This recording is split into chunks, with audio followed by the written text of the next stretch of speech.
Hello my dear friends and students, welcome to English maths.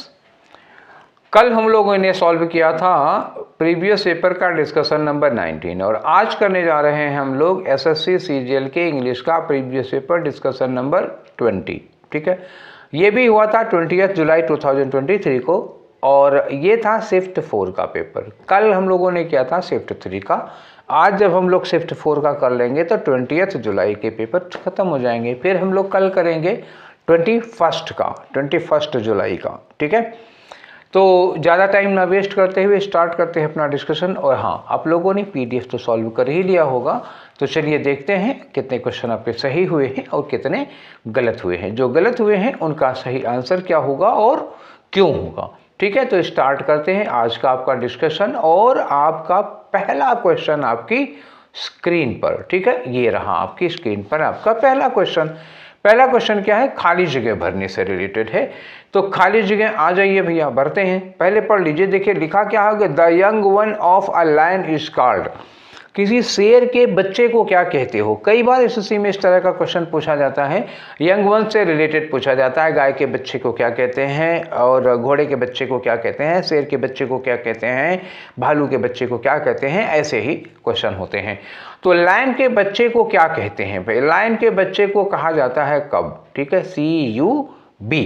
ठीक है, बिल्ली का बच्चा होगा तो किटन कहा जाता है, KITTEN होता है। तो आप एक लिस्ट है ये आप लोग तैयार कर लीजिए, या किसी दिन मैं ही इस लिस्ट को डिस्कस कर देता हूं। ठीक है, तो चलिए अभी मैं देख लेता हूं और कुछ क्वेश्चन करवा लूंगा। उसके बाद जब ये हमारे डिस्कशन, ये टॉपिक्स खत्म हो जाएंगे तो फिर हम इसी तरह के डिस्कशन करेंगे जिस तरह के क्वेश्चन एसएससी में बहुत बार पूछे जा रहे हैं।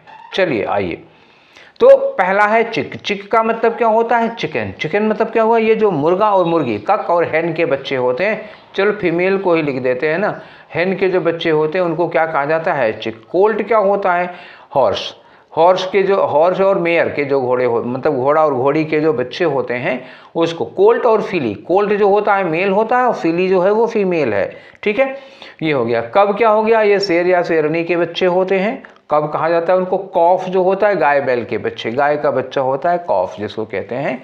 ठीक है तो ये रहा आपका आंसर, कौन सा होगा, थर्ड वाला होगा, कब वाला होगा। चलिए बढ़ते हैं आपके अगले क्वेश्चन पर। और अगला क्वेश्चन है क्वेश्चन नंबर 2। तो क्वेश्चन नंबर 2 में क्या करना है, आपको एंटोनीम बताना है। आपको किसका एंटोनीम बताना है, ये वर्ड दिया है मेटिकुलस। मेटिकुलस एक बार और आ चुका है, मतलब इसके 2 डिस्कशन पहले या 3 डिस्कशन पहले एक वर्ड आया था मेटिकुलस। तो मैंने आप लोगों को बताया था कि मेटिकुलस आदमी जो होता है ना, बहुत ही मेथडिकल होता है। अभी एग्जाम्पल वही वाला दूंगा तो आप समझ जाएंगे कि हाँ सर ये आपने बताया था। मेथडिकल का मतलब क्या होता है, ये आदमी इतना मेथडिकल होता है कि जैसे इनको 1 कप चाय, यही वाला एग्जाम्पल तब भी लिया था मैंने कि अगर इनको 1 कप चाय बनानी होगी तो ये उसमें फिर गूगल खोल के देखेंगे हाउ टू प्रिपेयर टी। उसके बाद देखेंगे इतना ml पानी ले लो, इतनी देर उबालो, फिर इसमें इतना ml दूध मिलाओ, फिर इतने मिलीग्राम चीनी मिलाओ, इतने ग्राम में आएगी चीनी तो इतने मिलीग्राम में चाय पत्ती मिलाओ। हर चीज़ को वो उसमें देख के, जैसा किताब में लिखा हुआ है उसी तरह से देख के बनाएगा। वो चाहे बढ़िया बने, खराब बने, पकी हो ना पकी हो, उससे मतलब नहीं है। वो इतने टेम्परेचर पर उतनी देर उसको गर्म करेंगे फिर बंद कर देंगे, सब कुछ नाप तौल के करते हैं। तो इस तरह के लोग बड़े मेथडिकल आदमी होते हैं।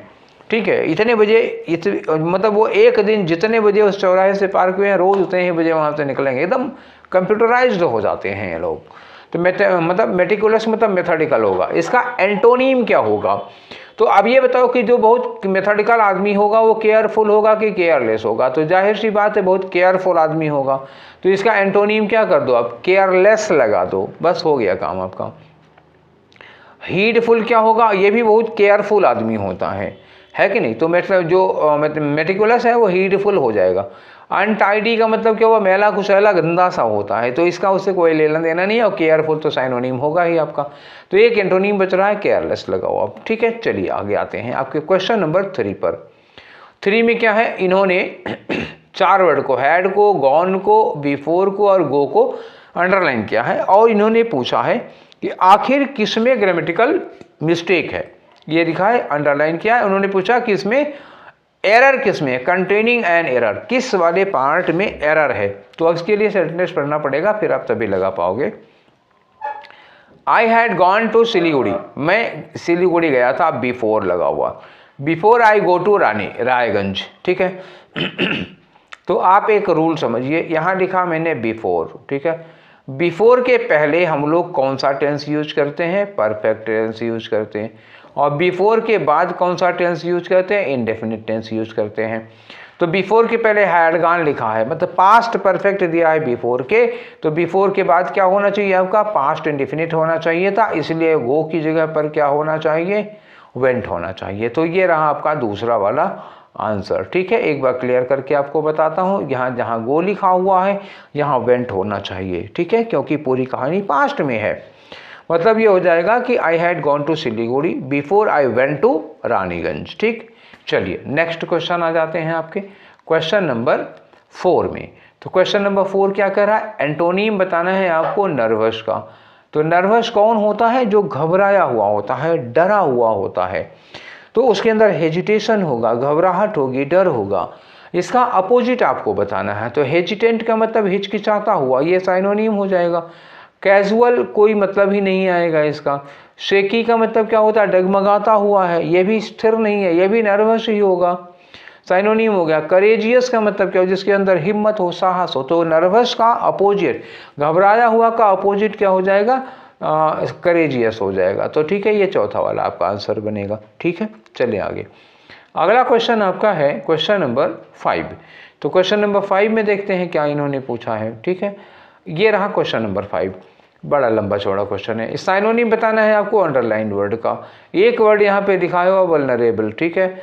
अब इतना लंबा चौड़ा पढ़ने की कोई ज़रूरत नहीं, हम यहाँ पढ़ के देख लेते हैं। It laid on the global health response, provided life-saving humanitarian assistance to the most vulnerable, established instruments for rapid responses to the socio-economic impact, and laid out a broad policy agenda for the action on all fronts। ठीक है, vulnerable का मतलब क्या हुआ? बहुत ही sensitive हो जाता है या अनसेफ कह सकते हो। वल्नरेबल का मतलब क्या हुआ? जिसको आप आसानी से नुकसान पहुंचा सकते हो, वो क्या हो गया? अनसेफ हो गया, इनसिक्योर हो गया। इसका आपको साइनोनिम बताना है। तो साइनोनिम क्या हो गया? एट रिस्क हो जाएगा। जो हमेशा क्या वल्नरेबल है तो वो क्या होगा? एट रिस्क होगा, ठीक। एरोगेंट अहंकारी होगा, लगेगा नहीं। पुअर गरीब हो जाएगा। एडेप्टेबल मतलब अपनाने लायक हो जाएगा, तो ये मतलब ही नहीं होगा। वल्नरेबल मतलब एट रिस्क, जो खतरे के सामना कर रहा हो, जो खतरे में हो, वो हो जाएगा, जो सेफ नहीं है, ठीक। आगे आ जाओ, नेक्स्ट क्वेश्चन है आपका क्वेश्चन नंबर 6। तो आइए 6 में देखते हैं क्या कि एक्टिव वॉइस में बताओ इसमें से कौन है। Has the custard not been cooked by her. तो बाय हर को उठा के कहाँ ले जाओ? इधर ले जाओ। तो हैज क्या हो गया? हैज हो गया और सी हो गया। नाट है तो नाट रहेगा ही रहेगा। बीन हटाएंगे आप तो क्या हो गया? कुक्ड हो गया, ठीक है। बाद में कस्टर्ड लगा देना। तो has she not cooked the custard, ठीक। Has she not cooked the custard, answer ढूंढिए। Has she not cooked the custard, हमें पहला ही आंसर, पहले में हैव लगा है, सी के पहले नहीं होगा, ठीक है। तो यहाँ हैज, यहाँ से नॉट गायब कर दिया, ठीक है। नॉट गायब है, नहीं होगा। और यहाँ डज लगा दिया, इसलिए नहीं होगा। क्लियर? चलिए आगे, आपका क्वेश्चन नंबर 7 में क्या है? एंटोनीम बताना है आपको अंडरलाइन वर्ड का। और अंडरलाइन वर्ड क्या दिया है यहाँ पे? एविडेंट दिया हुआ है। एविडेंट का मतलब क्या होता है? एकदम क्लियर। रुकिए, ऐसे होगा, क्लियर। क्लियर मतलब एकदम स्पष्ट होता है, ऑब्वियस होता है, अपारेंट होता है, क्लियर होता है, एक्सप्लिसिट होता है, एविडेंट होता है, जिसमें कोई आशंका नहीं होती है। तो it was evident from his gesture that he was feeling guilty. उसके गेस्चर से, हाव भाव से ऐसा साफ साफ लग रहा था कि वो गिल्टी महसूस कर रहा है, अपराधी में अपने आप को महसूस कर रहा है। तो प्रोफ्यूज का मतलब क्या होता है? प्रोफ्यूज का मतलब है बहुत ज़्यादा। अब यहाँ पे एंटोनीम बताना है, एक बात समझिए। क्लियर का अपोजिट क्या होगा? ये क्लियर नहीं हो रहा था, ये साफ साफ दिख नहीं रहा था। अच्छा, प्रोफ्यूज क्या होता है? प्रोफ्यूज का मतलब होता है एक्सेसिव, बहुत ज़्यादा। अमाउंट में कोई चीज़ बहुत ज़्यादा होगी तो उसको क्या कहते हैं? प्रोफ्यूज। एम्पल हो गया, एक्सेसिव हो गया, अबंडेंट हो गया, ये हो जाता है। हिडन का मतलब क्या हुआ? छुपा हुआ था। तो वो क्लियर था, ये छुपा हुआ था। तो यही दूसरा वाला हमारा आंसर हो जाएगा। करेक्ट का मतलब क्या हुआ? एकदम से सही हो गया। विजिबल मतलब साफ दिखाई दे रहा था। अगर साफ, एविडेंट का साफ कर दोगे तो क्या हो गया? साइनोनिम हो जाएगा, ठीक है, आंसर कौन सा होगा, 2 वाला हो गया। चलिए आगे आ जाते हैं। क्वेश्चन नंबर 8 देखते हैं आपका क्या है।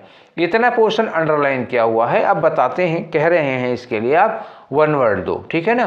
तो इसके लिए 1 word same as the group of words, ठीक है जी। इतने के लिए एक वर्ड यहाँ से ढूंढ के बताओ क्या लग सकता है।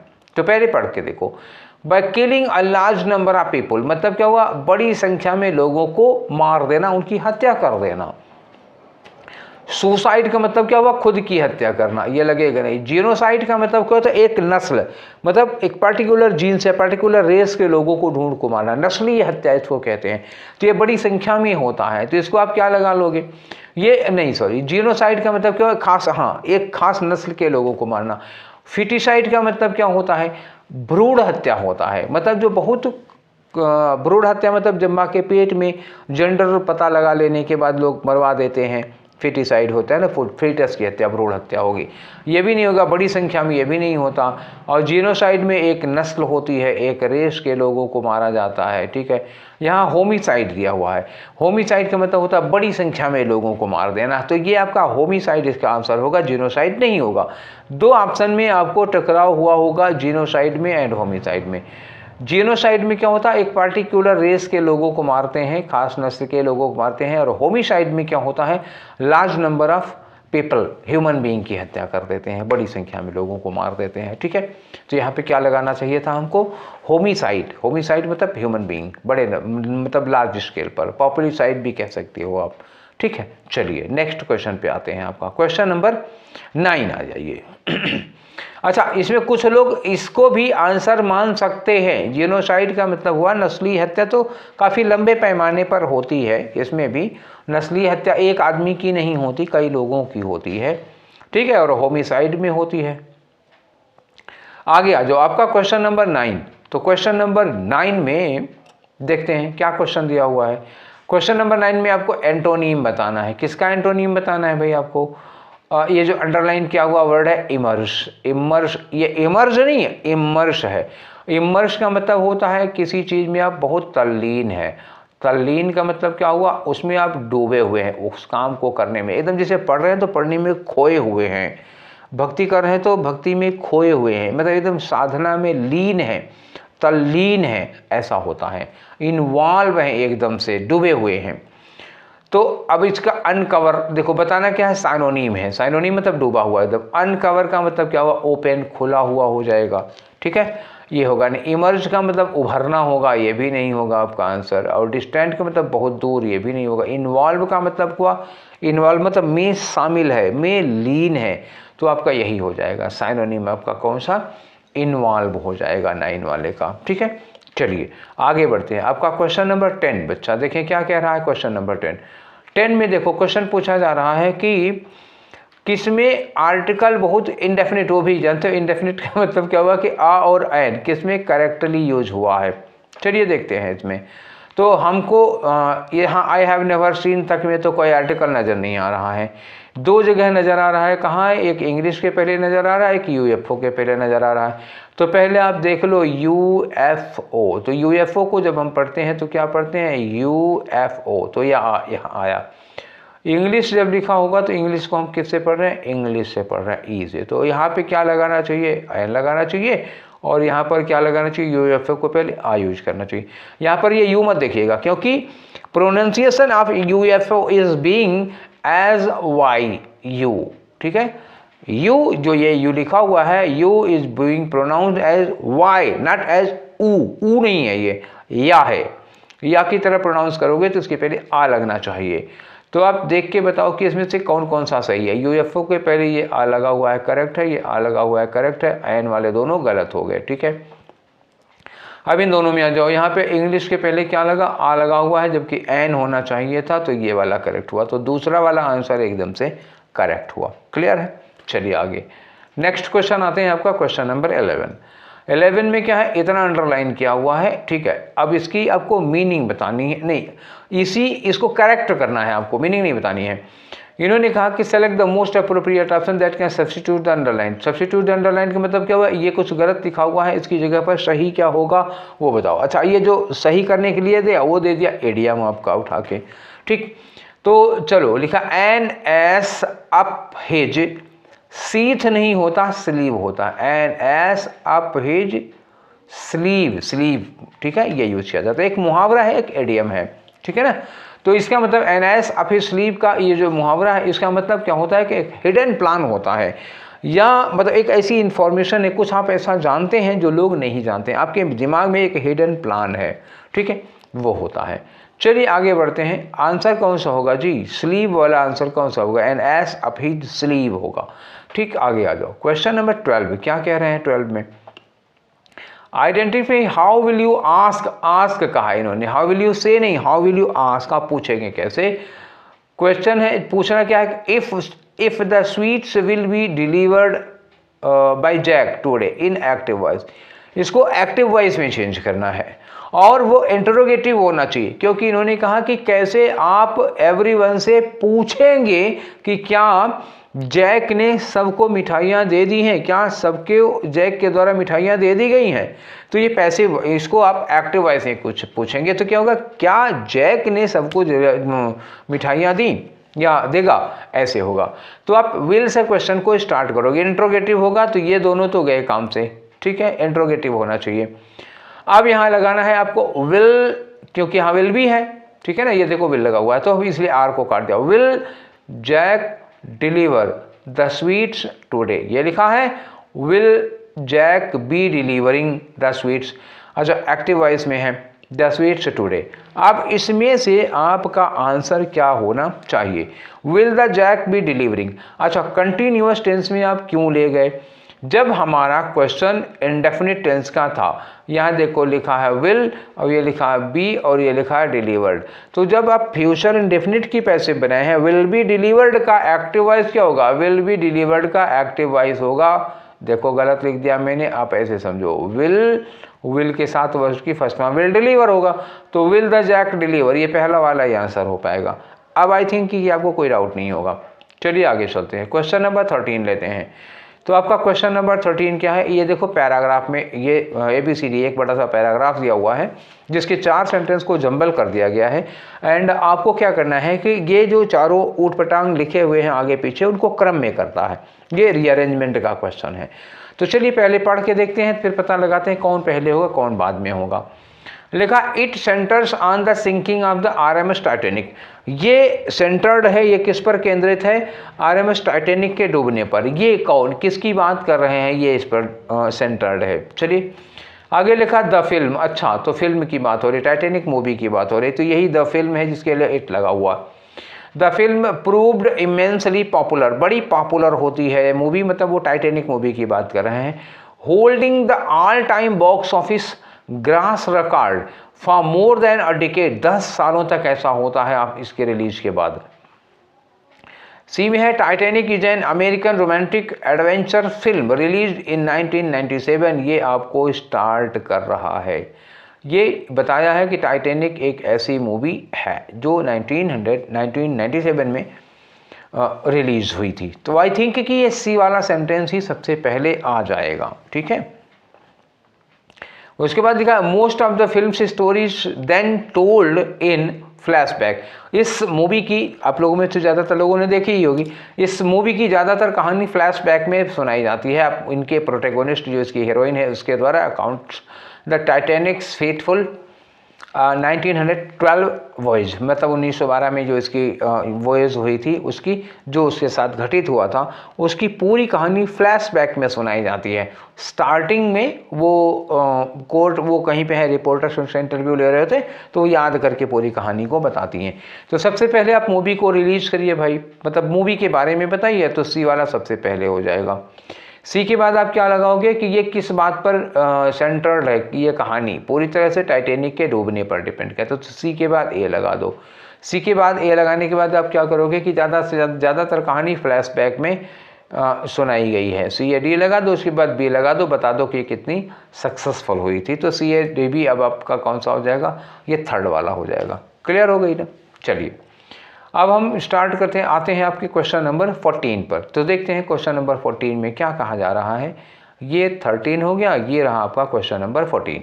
तो क्वेश्चन नंबर 14 में क्या है, इन देखो करेक्ट स्पेलिंग इसमें जो वर्ड्स दिए हुए हैं ये वर्ड, इनमें जैसे ये यहाँ पर भी लगा हुआ है और ये जेंटल भी लगा है, डोसाइल भी लगा, डार्क लगा, 5 वर्ड थे, 5 वर्ड में 4 वर्ड पे क्वेश्चन बना दिया इन्होंने आर को छोड़ करके। तो ये कह रहे हैं कि इसमें कौन सा वर्ड गलत है और उसकी स्पेलिंग सही की गई है। तो पहले आप पता करोगे कि स्पेलिंग एक्चुअली गलत किसकी है, तभी तो लेब्राडोर एक कुत्तों की प्रजाति होती है, लेब्राडोर जो लिखा हुआ ये एकदम से स्पेलिंग सही है, इसमें कोई गलती नहीं है। जेंटल के स्पेलिंग में भी कोई गलती नहीं है। डोसाइल की स्पेलिंग गलत है, डॉग्स की स्पेलिंग एकदम से सही है।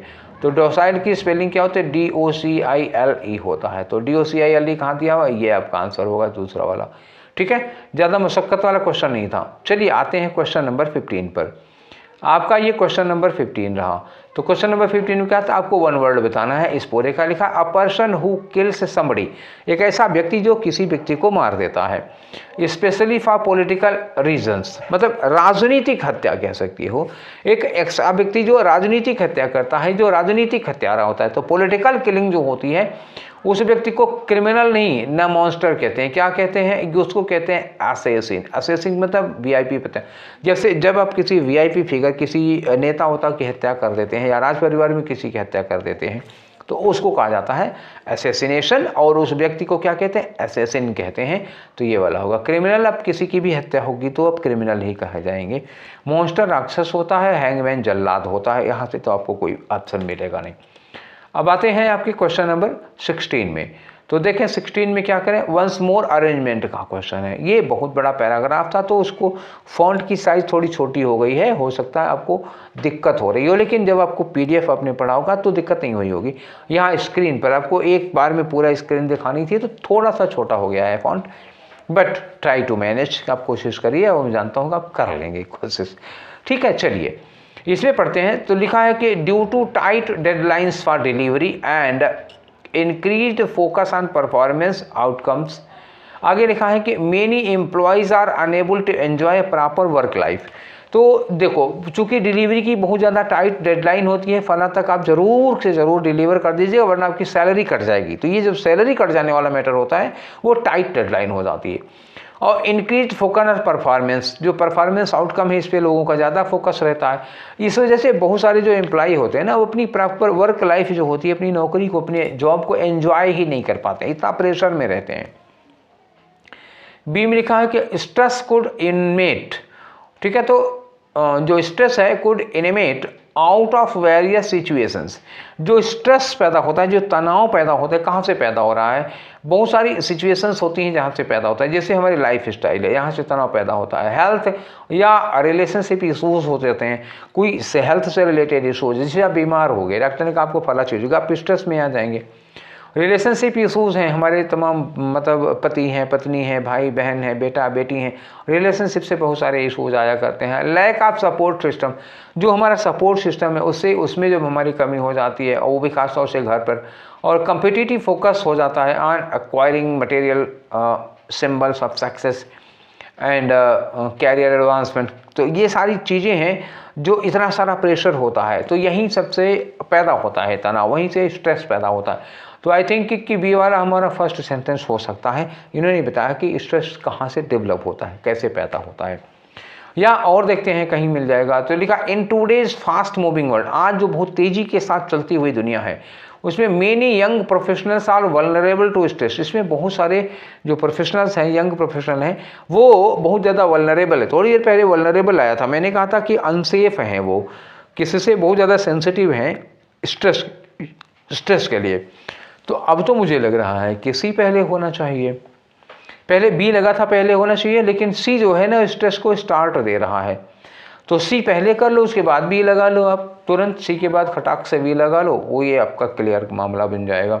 देखो क्यों ऐसा कह रहा हूँ, देखो इन्होंने शुरुआत की ना in today's fast moving world, situation बता दी आज की बहुत तेज़ी से जो चलने वाली दुनिया है उसमें बहुत सारे यंग प्रोफेशनल हैं वो स्ट्रेस के लिए वल्नरेबल है। अब आप स्ट्रेस को कोट कर रहे हैं तो स्ट्रेस में आ गए, स्ट्रेस कहाँ से उनको पैदा होता है, ये सारी सिचुएशन आपने उनको बता डाली। तो सी पहले करो, सी सेंटेंस को ओपन कर रहा है, मैटर दे रहा है, और बी में उस मैटर को डिस्कस किया जा रहा है। तो मैटर सी में दिया जा रहा है, सी के बाद बी लगेगा। अब और आ जाओ जरा देखें यहाँ पे, to add this, to add this का मतलब और इसमें और चाहे चीज़ें शामिल हो जाती हैं। इसमें और क्या शामिल हो जा रहा है, देखिए किस में शामिल हो रहा है। To add this the current economy has impacted many companies revenue. जो करंट इकोनॉमी है, थोड़ी सी मंदी चल रही है, तो उसमें बहुत सारे कंपनी की रेवेन्यूज़ पे बहुत ज़्यादा प्रभाव डाला है, एंड प्रॉफिट्स, जब प्रॉफिट पर इफेक्ट पड़ेगा तो आपकी सैलरी पर भी इफेक्ट पड़ेगा। इन इफेक्ट है put many jobs at risk, तो बहुत सारी नौकरियां रिस्क पे आ गई हैं। जो रिस्क पे आ जाती है तो कह देते हैं हाफ सैलरी इतने में लेके काम करना हो तो करो, नहीं तो रिजाइनेशन दे दो। तो ये सारे सब तनाव होते हैं, ठीक है। तो आई थिंक ये वाली जो चीज़ है हमारी डी वाली, तो डी वाली ए के बाद आनी चाहिए।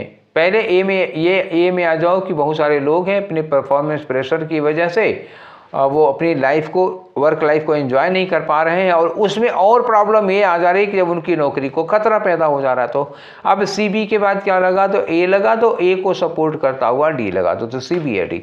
ये आपका आंसर है, कौन सा, थर्ड वाला हो जाएगा, ठीक है ना। किसी को कोई डाउट, असहमति हो तो बताना मुझे। आगे आ जाओ, क्वेश्चन नंबर 17 पे आते हैं आपके। 17 में क्या है, इनकरेक्टली स्पेल्ड वर्ड बताओ। ये एक पैराग्राफ है, उसमें से 4 वर्ड हैं, जो भी इसमें से कह रहे हैं कि जो भी हैं इसमें, उनमें कौन इनकरेक्टली लिखा हुआ है। तो पहले देख लो जस्टिस, जस्टिस तो सही ही लिखा हुआ है। अब देख लो डेवलपमेंट, डेवलपमेंट में भी हमको तो ठीक ही लग रहा है, DEVLOPMENT, हाँ ठीक है, तो डेवलपमेंट भी सही है, यहाँ भी कोई दिक्कत नहीं है। उसके बाद फ्रीडम है, ठीक है, तो फ्रीडम यहाँ नहीं देखना है, फ्रीडम हमें यहाँ देखना है, यहाँ पे फ्रीडम्स FREEDOMS, यहाँ पे ठीक है, तो हमें यहाँ नीचे ही मतलब नहीं, जब ऊपर सही है तो नीचे क्या मतलब है। अब इगैलिटेरियन देख लो, तो इगैलिटेरियन में EGA क्या होना चाहिए, EGALITE होगा, ठीक है, ठीक है, टी इगैलिटेरियन, टेरियन है ना, तो TA होगा, ओहो गड़बड़ हो जा रहा है, रुको मैं इसको क्लियर करके बताता हूँ। EGA इगैली हो गया, उसके बाद टेरियन TARIAN होना चाहिए, तो ये इगैलिटेरियन, ये इगैलिटेरियन की स्पेलिंग जो थी यहाँ पे ये गलत थी, और इसकी जगह पर ये वाली स्पेलिंग होगी। बाकी जो स्पेलिंग्स हैं ये सब गलत लिखी हुई हैं, क्योंकि इनकी स्पेलिंग ऑलरेडी सही थी, ठीक है। तो चलिए आगे बढ़ते हैं, आपका क्वेश्चन आंसर तो मिल गया ना आपका, ये चौथा वाला होगा। आगे बढ़ते हैं, क्वेश्चन नंबर 18 आपका, देखें क्या कह रहा है। साइनोनियम बताना है आपको किसका, हाइंडर का, और हाइंडर का मतलब क्या होता है, बाधा डालना। क्या होता है, हाइंडर का मतलब होता है ऑब्स्ट्रक्ट, ऑब्स्ट्रक्ट मतलब क्या हुआ, बाधा डालना किसी कार्य में। हाइंडर हो गया, ऑब्स्ट्रक्ट होगा, ऑब्स्टैकल हो जाता है, इम्पेडिमेंट हो जाता है, ये सब होती हैं क्या, बाधाएं, अवरोध होता है। तो ऐड का मतलब क्या होता है, असिस्ट करना, सहयोग करना, हेल्प करना होगा, ठीक है। तो ये आंसर हो गया आपका एंटोनिम, और क्या। अब भाई देखो, हाइंडर का मतलब बाधा डालना, काम में बाधा डालना, और ऐड का मतलब काम में हेल्प करना, वो अपोजिट हो गया आपका। मॉनिटर का मतलब क्या हुआ, आप उसको आप रेगुलेट करना, उन पर निगाह रखना, तो ये लेना देना नहीं है। फोर्स मतलब दबाव डालना, डोमेस्टिकेट मतलब क्या, उसको पालतू बनाना, कोई मतलब नहीं कंट्रोल करने का, तो ऐड करना हो जाएगा। हाइंडर बाधा डालना और ऐड मतलब मदद करना, ठीक है। 19 पे आ जाओ, तो 19 देखो क्या है, 19 में वही अंडरलाइन किया हुआ है। अब इनको कह रहे हैं कि इसके लिए आप सुटेबल इडियम बताओ, ठीक है, एप्रोप्रिएट इडियम किसके लिए, इसके लिए बताओ, स्टॉप वर्किंग के लिए। तो पहले पढ़ के देख लो जरा, the peasants worked the whole day, किसानों ने दिन भर काम किया, खूब काम किया, in the fields, and stopped working in the evening and went to their homes, शाम को काम बंद करके वो घर चले जाते हैं। तो जब दिन भर काम करने के बाद अपनी काम को खत्म कर, काम नहीं खत्म होता, दिन का, उस दिन का काम रोकते हैं, बस भैया आज के लिए इतना ही, चलो घर चलते हैं, कल करेंगे। इसको हम लोग क्या कहते हैं पता है, कॉल इट अ डे कहते हैं। कॉल इट अ डे का मतलब आज का काम यहीं पर बंद करो, अब इसके बाद कल किया जाएगा, तो ये हो जाता है कॉल इट अ डे। बाकी के इडियम्स अगर जानना चाहते हो तो जान लो, आंसर आपका ये होगा गेव इट अ व्हर्ल, यहाँ लिखा है गेव इट अ व्हर्ल। अब इसकी जब ओरिजिनल में आओगे, फर्स्ट फॉर्म में आओगे, तो क्या होगा, गिव। तो गिव इट अ व्हर्ल का क्या मतलब होता है, गिव इट अ व्हर्ल का मतलब होता है ट्राई टू डू समथिंग, कोई काम करने की कोशिश करना। देखो ट्राई हमारा गलत हो गया, ट्राई टू डू समथिंग, कोई काम करने की कोशिश करना। अब put ice on it, put ice on it का मतलब क्या होता है, पोस्टपोन कर देना, कोई काम अरे कल कर लेंगे यार, आज रहने दो, परसों कर लेंगे, बहुत दिन है अभी, पोस्टपोन करना। अच्छा, run around the circle. Run around the circle का मतलब क्या होता है? आप किसी काम को लगातार किए जा रहे हैं, किए जा रहे हैं, किए जा रहे हैं, कुछ अचीव नहीं कर पा रहे हैं, बस किए जा रहे हैं, किए जा रहे हैं, तो ये होगा आंसर 2 वाला। बाकी चारों की मैंने आपको मीनिंग बता दी, ठीक है। अब आ जाओ अपने क्वेश्चन नंबर 20 पर भैया, ठीक है। तो देखो 20 में क्या है जी कि एक खाली जगह दी हुई है, इसको भरो। लिखा ईश्वर चंद्र विद्यासागर, नाम आपको पता होगा, बड़े महान व्यक्ति हमारे पूज्य, ठीक है। इनके पैर धो के पिए तो भी महान वो होगी, ठीक है। तो बड़े महान व्यक्ति, शिक्षा के प्रति जागरूकता बहुत ले आए थे और स्त्रियों के अधिकारों के प्रति, ठीक है। तो ईश्वरचंद्र विद्यासागर फॉट हार्ड का मतलब वो बहुत तगड़ी लड़ाई लड़े थे अगेंस्ट किसके? Dash practices which affected Indian society of his time, उनके समय में जो इंडियन सोसाइटी को प्रभावित कर रही थी बुरी तरह। तो बहुत सारी बुराइयों से लड़े थे वो, ठीक है ना। प्रैक्टिसेस है बुराइयाँ तो मतलब क्या हुआ? बुराइयों से ही लड़ रहे थे। तो एविल प्रैक्टिसेस कितनी? मेनी एविल प्रैक्टिसेस, मोर एविल प्रैक्टिसेस या ऑल एविल प्रैक्टिस? नहीं, ऑल से तो ये नहीं लड़ पाए थे, हाँ मेनी से लड़े थे। तो क्या हो जाएगा? मेनी एविल प्रैक्टिसेस हो जाएंगी। तो मोस्ट नहीं, मेनी करो आप ना, मेनी एविल प्रैक्टिस, बहुत सारी बुराइयों से वो लड़े थे, ठीक है। आगे आ जाओ क्वेश्चन नंबर 21।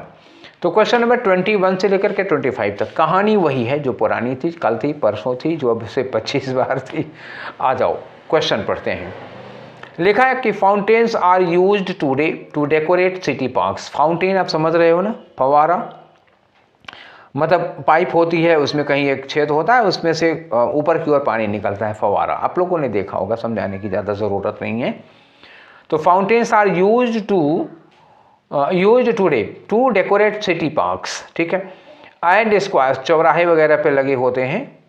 आगे लिखा है और क्या होता है? टू ऑनर्ड इंडिविजुअल और इवेंट। इंडिविजुअल मतलब किसी व्यक्ति के सम्मान में या कोई घटना वटना होता, कोई इवेंट होता है, तो उस समय भी फाउंटेन यूज किए जाते हैं। फॉर रिक्रिएशन का मतलब क्या हुआ? रिफ्रेशमेंट के लिए फाउंटेन यूज किए जाते हैं। डैश फॉर एंटरटेनमेंट, और एंटरटेनमेंट के लिए। तो यहाँ देखो गिना रहे हो ना, फाउंटेन कहाँ कहाँ यूज किया जाता है। तो देखो यूज्ड टुडे किस लिए? To decorate city parks, squares, to honour individual या इवेंट का, या फॉर रिक्रिएशन और फॉर इंटरटेनमेंट। तो यहाँ क्या कर दो? एंड लगा दो, और क्या करोगे? इतने सारे कामों में गिना रहे थे, एक और आगे बढ़ गया तो उसमें एंड लगा के कनेक्ट कर दो, और क्या लग जाएगा? नार बिना ना इधर के लगेगा नहीं, येट विरोध के लिए लगेगा, जबकि विरोध हो नहीं, विकास कारण बताने के लिए लगेगा, कारण है ही नहीं, वो पूरा सेंटेंस ही नहीं है। फॉर एंटरटेनमेंट इतने में अब विकास कैसे लगा पाओगे? तो आप क्या लगा सकते हो? एंड लगा सकते हो, ठीक है। क्योंकि बिकॉज दो वर्ड को नहीं जोड़ सकता, वो दो सेंटेंस को जोड़ता है, एंड है जो दो वर्ड को जोड़ पाएगा। क्लियर ना? चलिए पहला हम लोग भर चुके हैं, अब ये मत कहिएगा कि आपने कराया नहीं, पहला उसी समय भरा गया। दूसरे के लिए चलते हैं। लिखा है स्प्लैश पैड, या अब कुछ होता है साइंटिफिकली, एक स्प्लैश पैड या spray pool allows city residents to enter. आगे लिखा है गेट वेट, जाइए भीगिए, फवारे चल रहे हैं, अंदर जाइए पार्कों में भीगिए, and cool off in summer, और गर्मी में ठंड का मतलब बॉडी को ठंड करिए। आगे लिखा है the musical fountain. Musical fountain क्या होता है? म्यूजिक बजती है और फवारा नाचता है उसी म्यूजिक की धुन पर। तो musical fountain dash moving jets, मतलब इसमें जो म्यूजिकल फाउंटेन होता है उसमें मूविंग जेट होता है। जेट का मतलब पंप होता है, मूविंग पंप होती है, वो चलती है उसमें, जैसे जैसे वो म्यूजिक बजेगी वैसे पंप जो होता है ना इधर उधर हिलेगी, ठीक है। तो ऐसे पंप जैसे जैसे हिलेगी वैसे वैसे वो नाचेगा। इसमें मूविंग जेट होता है, moving jet of water, coloured light लगी होती है, इससे पानी कलरफुल दिखाई देता है। एंड रिकॉर्डेड म्यूजिक, उसमें म्यूजिक रिकॉर्डेड होती है, कंट्रोल्ड बाय कंप्यूटर, कंप्यूटर उसको कंट्रोल करता है। फॉर ड्रामेटिक इफेक्ट्स, चलिए आगे हो गया। तो यहाँ पे होगा उसमें शामिल होता है, इंक्लूड जैसा कुछ बढ़ेगा। Fountains can dash also be musical instruments played dash obstruction of one or more of the water jets. कई बार होता है कि जो मोटर जो उसमें वाटर जेट्स होते हैं उनको, उनमें जब ऑब्स्ट्रक्शन होता है तो उससे भी बजती है म्यूजिक। तो क्या होगा कि मतलब म्यूजिकल इंस्ट्रूमेंट, यहाँ लिखा है प्लेड बाय ऑब्स्ट्रक्शंस, क्या लगाएगा? प्लेड बाय, पैसिव वॉइस बन रहा है तो बाय लगा दो, यहाँ पे चौथे नंबर में बाय लगेगा। ड्रिंकिंग फाउंटेन्स, ड्रिंकिंग फाउंटेन का मतलब क्या हुआ, फाउंटेन पीता नहीं है, फाउंटेन का पानी जब हम पीते हैं। Drinking fountains provide fresh dash, तो फ्रेश पानी होगा और क्या, ये फ्रेश मतलब फ्रेश पानी, ताज़ा पानी प्रोवाइड कराते हैं इन पब्लिक बिल्डिंग्स, पार्क्स और पब्लिक प्लेसेस। ठीक है, चलिए तो एक हम लोग भर चुके हैं, पहले में एंड लगेगा और दूसरे में देखिए आप क्या लगा रहे हैं। ठीक है, तो दूसरे फिगर में यहाँ आ जाओ। यहाँ पे हमने यहाँ पर बताए थे कि क्या होता है कि musical fountain dash moving jet of water. जो म्यूजिकल फाउंटेन होता है उसमें क्या क्या चीज़ें होती हैं, एक मोटर जेट, एक मूविंग मोटर जेट होता है और कलर्ड लाइट होती हैं और रिकॉर्डेड म्यूजिक होता है। तो इसमें ये सारी चीज़ें होती हैं। तो इसमें क्या होगा, कंबाइंड नहीं, पास्ट की बात ही नहीं है, सब प्रेजेंट की बात चल रही है, प्रेजेंट की बात चल रही है। तो इसमें क्या होगा, कंबाइंस होगा। ठीक है ना, कंबाइन या कंबाइंड ये सब नहीं होगा, क्या होगा, कंबाइंस, क्योंकि सिंगुलर सब्जेक्ट है। द म्यूजिकल फाउंटेन अब इंक्लूड्स, कंबाइंस, कंसिस्ट्स, ये सब लगता। ठीक है, तो वर्ड में एस लगाना पड़ेगा। चलिए नेक्स्ट क्वेश्चन देखते हैं आपका। तो अगला क्वेश्चन है फिलर नंबर 3। ठीक है, तो ये रहा फिलर नंबर 3। यहाँ लगाना है आपको, यहाँ क्या लगाना है, हिमसेल्फ, हरसेल्फ, इटसेल्फ, देमसेल्व्स। तो लगाना किसके लिए, फाउंटेन्स के लिए लगाना है। तो फाउंटेन्स चूंकि प्लूरल है तो ये हिमसेल्फ, हरसेल्फ या इटसेल्फ लगेगा ही नहीं, प्लूरल है तो देमसेल्व्स लगाओ, बात ही खत्म हो गई, आसान सा काम है। चलिए नेक्स्ट में आ जाओ। नेक्स्ट में आपका आया फिलर नंबर 4। फिलर नंबर 4 में यहाँ आपको क्या लगाना, तो मैंने कहा था ना कि प्लेड बाय, प्लेड के बाद क्या लगाओगे, बाय। तो प्लेड ऑन नहीं, प्लेड ऑफ नहीं, प्लेड विद नहीं, क्या होगा, played by obstruction of one or more of their jet waters, jet pumps. ठीक है, आगे आ जाओ। नेक्स्ट क्वेश्चन आज का आखिरी क्वेश्चन होगा ये, फिलर नंबर 5। देखो इसमें क्या लगाना है आपको, ड्रिंकिंग फाउंटेन प्रोवाइड करते हैं हमको क्या, ड्रिंकिंग फाउंटेन क्या प्रोवाइड करेंगे, फ्लो ऑफ मनी। अरे ये यार पैसा प्रोवाइड करेंगे तो बड़ी बात हो जाएगी, ऐसे मारपीट हो जाएगी, ये नहीं होता। मेलोडियस म्यूजिक ड्रिंकिंग फाउंटेन है, ये क्या होते हैं, म्यूजिकल फाउंटेन होते हैं। प्रोवाइड क्या, पॉजिटिव थॉट प्रोवाइड करते हैं, ड्रिंकिंग वाटर। तो देखो ड्रिंकिंग फाउंटेन है तो ड्रिंकिंग वाटर प्रोवाइड करेगा ना, चौथे नंबर पे आ जाओ, पॉजिटिव थॉट वगैरह को छोड़ दो।